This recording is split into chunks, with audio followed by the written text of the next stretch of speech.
Assalamualaikum warahmatullahi wabarakatuh. Alhamdulillah kita bisa bertemu lagi pada pokok bahasan distribusi sampling. Yang dimaksud dengan distribusi sampling merupakan distribusi dari besaran-besaran statistik seperti halnya rata-rata, simpangan baku, proporsi yang mungkin muncul dari sampel-sampel.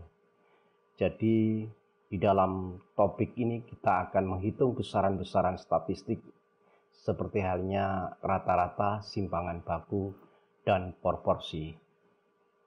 Suatu misal, jika besarnya populasi sama dengan 3, jadi N besarnya sebesar 3, misalnya A, B, dan C.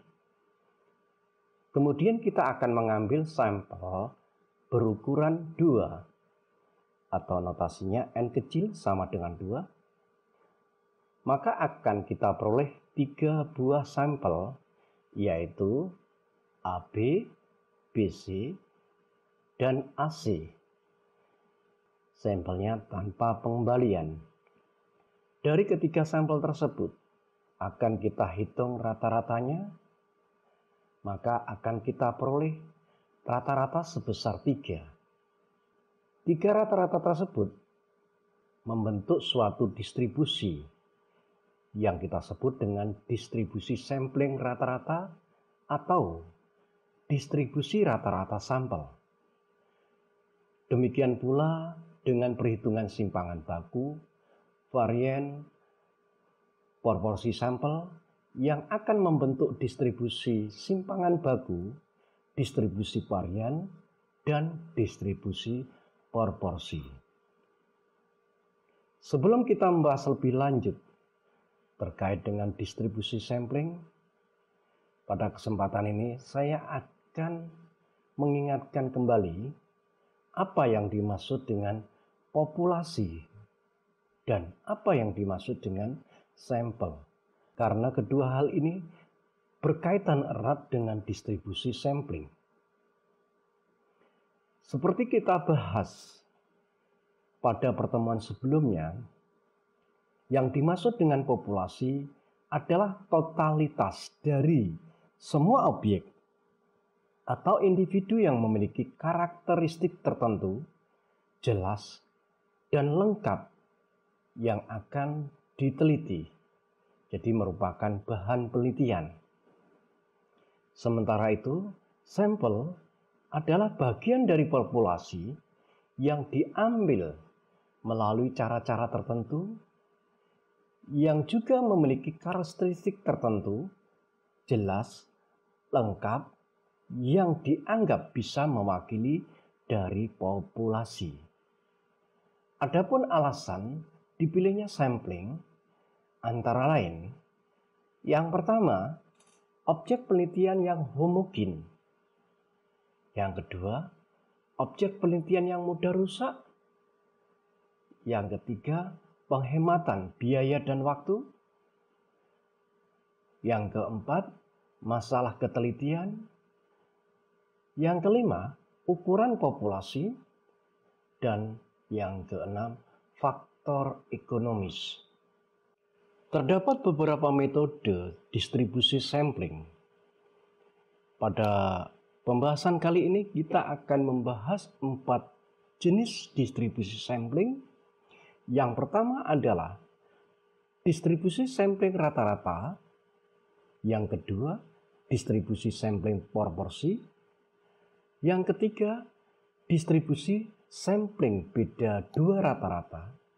Dan yang keempat, distribusi sampling beda proporsi. Yang dimaksud dengan distribusi sampling rata-rata merupakan distribusi dari rata-rata yang diperoleh dari semua sampel yang mungkin dari suatu populasi, di mana ukuran sampelnya yang sama besar. Untuk menyelesaikan distribusi sampling rata-rata, terdapat 2 kondisi yang harus kita perhatikan untuk mengaplikasikan formulasinya. Kondisi yang pertama, Jika jumlah sampel atau N kecil dibagi dengan jumlah populasi atau N besar kurang dari sama dengan 5%, dan kondisi yang kedua, jumlah sampel dibagi dengan jumlah populasi lebih dari 5%. Formulasi yang pertama yaitu untuk rata-rata yang kita notasikan dengan mu dikalikan X bar. Untuk kedua kondisi tersebut formulasinya sama, yaitu sama dengan mu.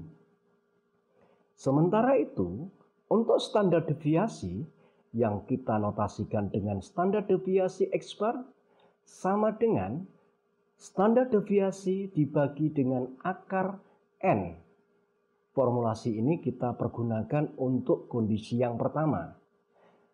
Namun untuk kondisi yang kedua, kita kalikan dengan faktor koreksi, yaitu akar N besar dikurangi N kecil dibagi N besar dikurangi 1. Formulasi yang ketiga yaitu nilai baku yang kita notasikan dengan Z, di mana untuk dua jenis kondisi tersebut formulasinya sama, Z sama dengan X bar dikurangi mu X bar dibagi dengan standar deviasi X bar. Untuk menjelaskan formulasi tersebut, perhatikan ilustrasi sebagai berikut. Dari 200 mahasiswa Fakultas Ekonomi dan Bisnis Universitas Islam Malang yang mengikuti ujian statistika, nilai mereka berdistribusi normal dengan rata-rata sebesar 70, dengan standar deviasi sebesar 8. Pertanyaannya, berapakah peluang dari 25 mahasiswa yang memperoleh nilai rata-rata statistika sebesar 68 dan 80? Berdasarkan ilustrasi tersebut, dapat kita ketahui jumlah populasinya atau N besarnya sebesar 200 mahasiswa. Sementara itu, jumlah sampelnya atau N kecil sebanyak 25. Rata-rata nilai sebesar 70 atau kita notasikan dengan mu. Sedangkan standar deviasinya 8. Pertanyaannya adalah, dari 25 orang mahasiswa tersebut, yang nilai rata-ratanya 68 dan 80, atau kita notasikan dengan P kurung bukan 68 kurang dari X bar kurang dari 80 tutup kurung. Untuk menyelesaikan soal tersebut, langkah yang pertama kita cari kondisinya, di mana N besar dibagi dengan N kecil kita peroleh sebesar 0,125,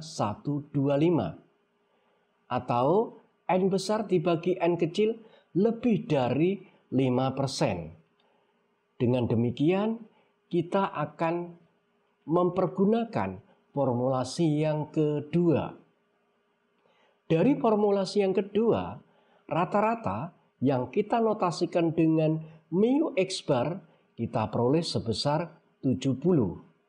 Sedangkan standar deviasinya atau yang kita notasikan dengan standar deviasi X bar kita peroleh sebesar 1,5004. Sementara nilai baku atau Z terdapat dua, yaitu pada nilai 68 dan pada nilai 80. Nilai baku untuk Z pertama atau dengan nilai 68 kita peroleh sebesar 1,33, dan nilai baku untuk Z yang kedua yaitu dengan nilai 80 kita peroleh sebesar 6,67. Selanjutnya kita gambarkan dengan kurva normal, di mana Z pertama berada di sebelah kiri dari 0, yaitu minus 1,33. Dan Z yang kedua berada di sebelah kanan 0, yaitu positif 6,67. Luas antara 0 sampai dengan 6,67 kita anggap sebesar 0,5. Sementara itu, luas antara 0 sampai dengan 1,33 kita cari dengan mempergunakan tabel distribusi normal.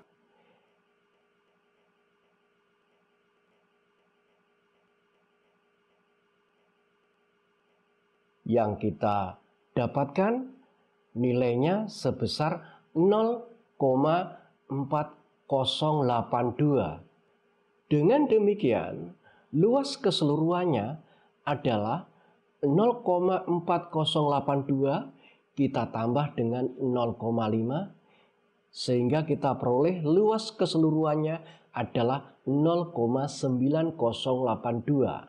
Dengan demikian, dapat kita simpulkan bahwa peluang dari 25 orang mahasiswa Fakultas Ekonomi dan Bisnis Universitas Islam Malang yang diobservasi memiliki nilai rata-rata ujian statistika sebesar 68 dan 80 adalah sebesar 0,9082 atau 90,82%.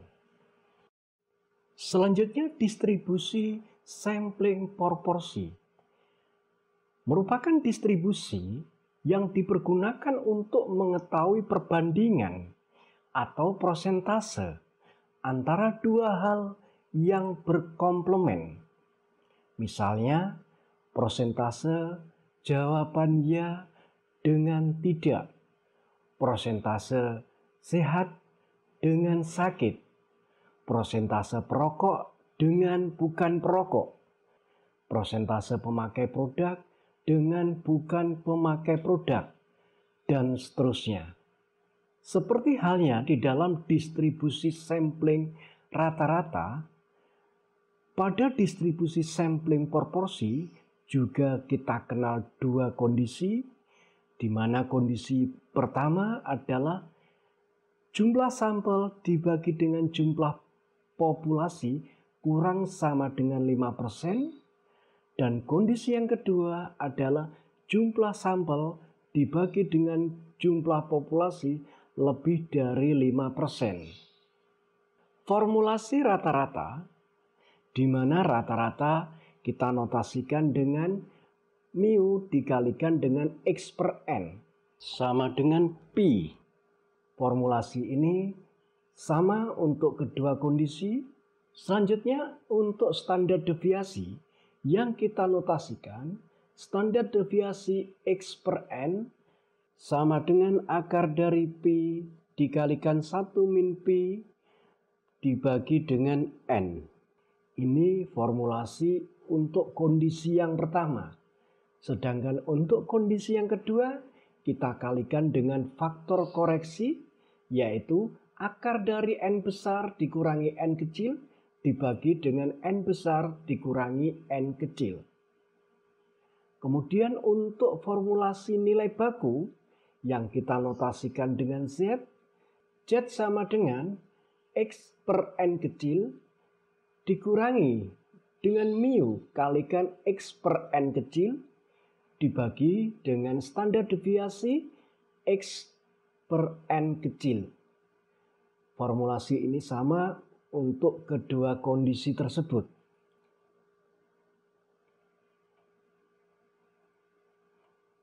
Sebagai ilustrasi, sebuah toko menemukan bahwa pembelian dilakukan oleh 20% dari pelanggan yang memasuki tokonya. Pada suatu hari, terdapat sampel acak sebanyak 180 orang yang memasuki toko tersebut.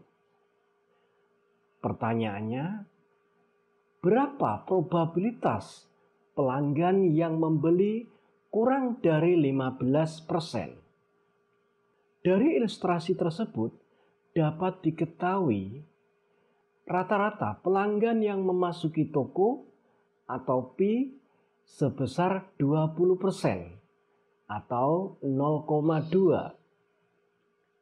Selanjutnya, jumlah sampel atau N kecil sebesar 180 orang. Pertanyaannya adalah, berapa peluang pelanggan kurang dari 15%? Berdasarkan pernyataan tersebut di atas, kita bisa mengetahui bahwa nilai rata-rata dari populasi tidak diketahui.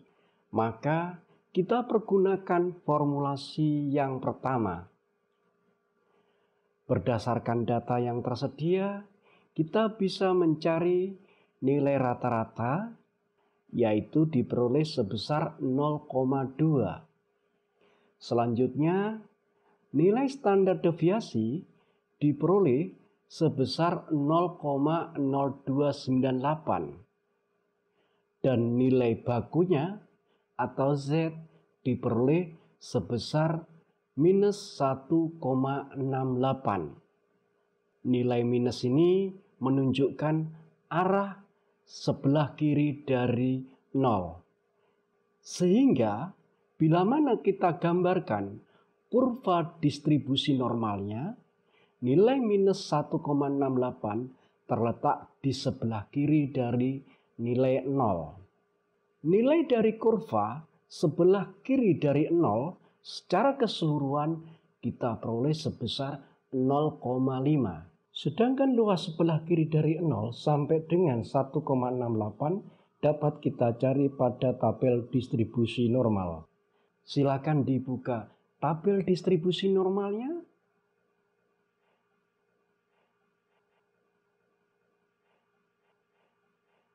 Dan kita peroleh nilainya sebesar 0,4535. Dengan demikian, peluang rata-rata kurang dari 15% kita peroleh sebesar 0,5 dikurangi dengan 0,4535 dan diperoleh nilai sebesar 0,0465. Dengan demikian, dapat kita simpulkan bahwasannya peluang dari sebanyak 180 orang yang memasuki toko yang membeli kurang dari 15% adalah sebesar 0,465 atau sebesar 4,65%. Selanjutnya, distribusi sampling selisih rata-rata. Distribusi ini merupakan distribusi probabilitas yang dapat terjadi dari selisih rata-rata dua sampel yang berbeda. Untuk menyelesaikan distribusi sampling selisih rata-rata, dapat kita pergunakan formulasi sebagai berikut. Yang pertama, rata-rata, di mana rata-rata kita notasikan dengan mu X bar 1 dikurangi dengan X bar 2 sama dengan rata-rata 1 dikurangi dengan rata-rata 2 atau mu 1 dikurangi dengan mu 2. Kemudian untuk standar deviasi yang kita notasikan dengan standar deviasi X bar 1 dikurangi X bar 2 sama dengan akar dari standar deviasi 1 kuadrat dibagi dengan N kecil 1 ditambah dengan standar deviasi 2 kuadrat dibagi dengan N2. Selanjutnya untuk nilai baku yang kita notasikan dengan Z sama dengan hasil pengurangan antara X bar 1 dikurangi dengan X bar 2 dikurangi dengan hasil pengurangan mu 1 dikurangi mu 2 dibagi dengan standar deviasi X bar 1 dikurangi dengan standar deviasi X bar 2. Sebagai ilustrasi, Perhatikan contoh soal berikut.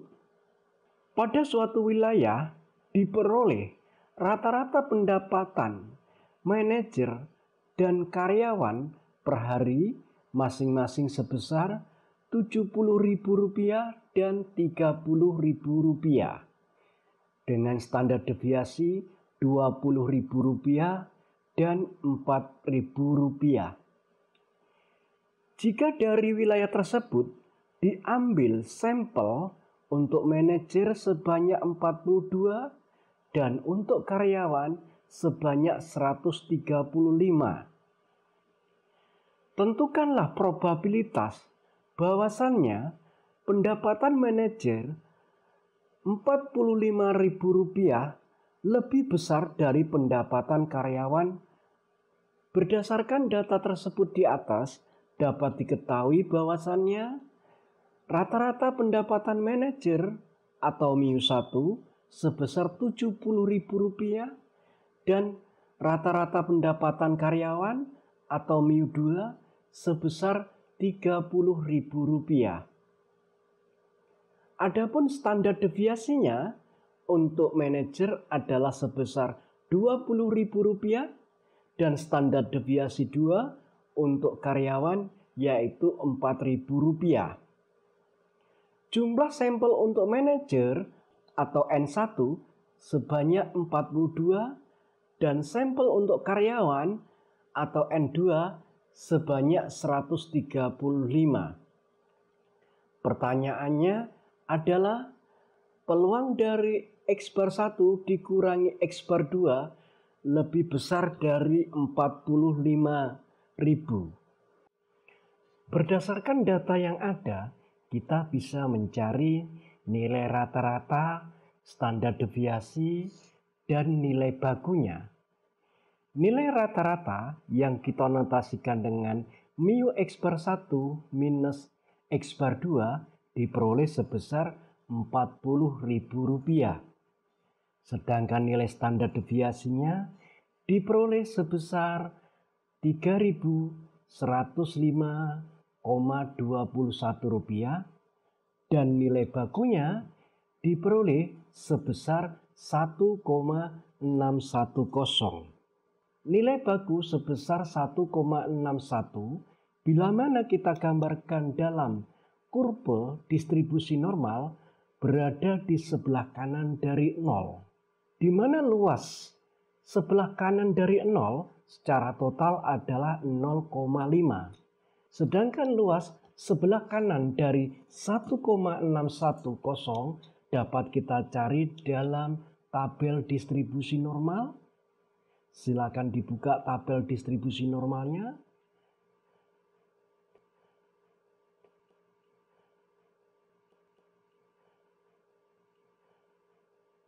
Dan kita peroleh sebesar 0,4463.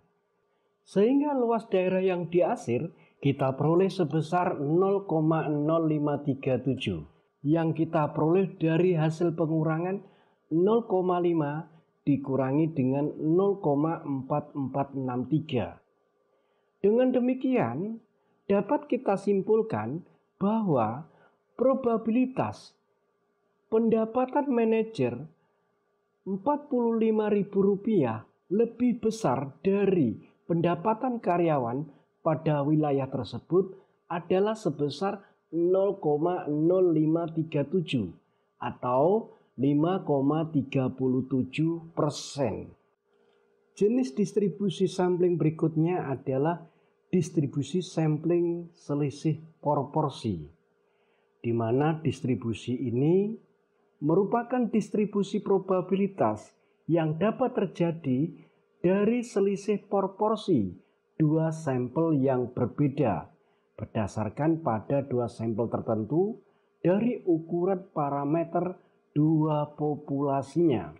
Untuk menyelesaikan distribusi sampling selisih proporsi dapat dipergunakan formulasi sebagai berikut. Yang pertama, untuk rata-rata yang kita notasikan dengan mu X1 dibagi N1 dikurangi X2 dibagi N2 sama dengan Pi1 dikurangi Pi2. Selanjutnya untuk standar deviasinya kita notasikan standar deviasi X bar 1 dikurangi X bar 2 sama dengan akar dari hasil penjumlahan antara Pi1 dikalikan 1 min Pi1 dibagi N1 kita tambah dengan hasil penjumlahan Pi2 dikalikan dengan 1 min Pi2 dibagi dengan N2. Sedangkan nilai baku atau Z kita peroleh dari hasil pembagian antara pengurangan X1 dibagi dengan N1 dikurangi dengan X2 dibagi N2 dikurangi dengan mu X1 dibagi N1 dikurangi X2 dibagi N2 kita bagi dengan standar deviasi X1 per N1 dikurangi X2 per N2. Untuk menjelaskan aplikasi dari formulasi tersebut, perhatikan ilustrasi soal berikut. Apple dan Samsung berlomba-lomba mengeluarkan produk yang inovatif. Di dunia, Apple telah menguasai pangsa pasar sebanyak 63% dan sisanya dikuasai oleh Samsung.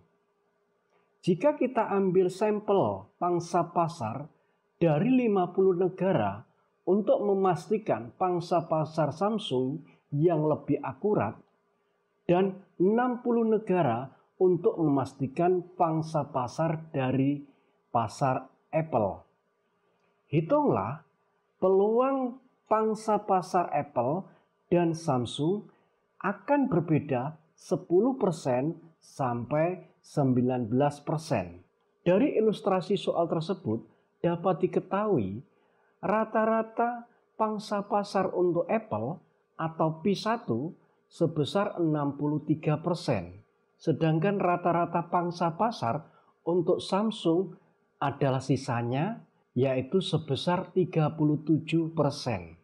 Jumlah sampel yang diambil untuk memastikan akurasi pangsa pasar dari Apple atau N1 sebanyak 60 negara dan untuk Samsung atau N2 sebanyak 50 negara. Pertanyaannya adalah peluang pangsa pasar Apple dan Samsung berbeda 10% sampai dengan 19%.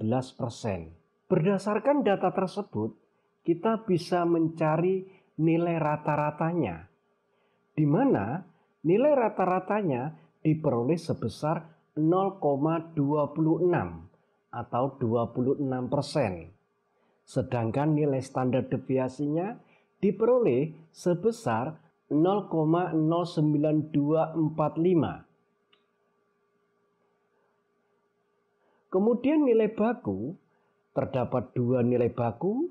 Yang pertama adalah nilai baku untuk 10% dan nilai baku untuk 19%. Nilai baku untuk 10% atau Z1 diperoleh sebesar minus 1,73067 atau kita bulatkan minus 1,73. Sedangkan nilai baku untuk 19% atau Z2 diperoleh sebesar minus 0,75717 atau kita bulatkan menjadi minus 0,76. Selanjutnya, dari nilai baku tersebut, bila mana kita gambarkan dalam kurva distribusi normal, masing-masing nilai baku tersebut berada di sebelah kiri dari 0. Selanjutnya untuk mencari luas sebelah kiri dari 0 sampai dengan 0,757 dan luas sebelah kiri dari 0 sampai dengan 1,73 dapat kita pergunakan tabel distribusi normal. Baiklah, langsung saja silakan dibuka tabel distribusi normalnya.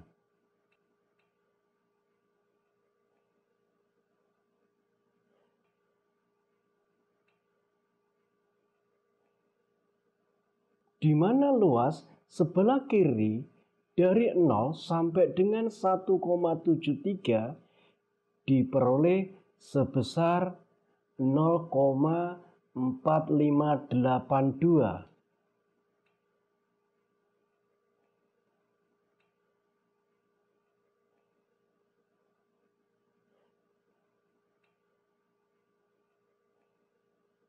Sedangkan luas sebelah kiri dari 0 sampai dengan 0,75 diperoleh sebesar 0,2734. Dengan demikian, luas antara Z2 dengan Z1 atau daerah yang kita asir, kita peroleh sebesar 0,1818. Sehingga dapat kita simpulkan bahwa pangsa pasar Apple dan Samsung berbeda 10% sampai dengan 19% adalah sebesar 0,1818 atau 18,18%. Demikian sahabat-sahabati statistika pembahasan kita kali ini. Semoga bermanfaat. Saya akhiri sekian. Wabillahi taufik wal hidayah. Waridho wa inayah. Wassalamualaikum warahmatullahi wabarakatuh.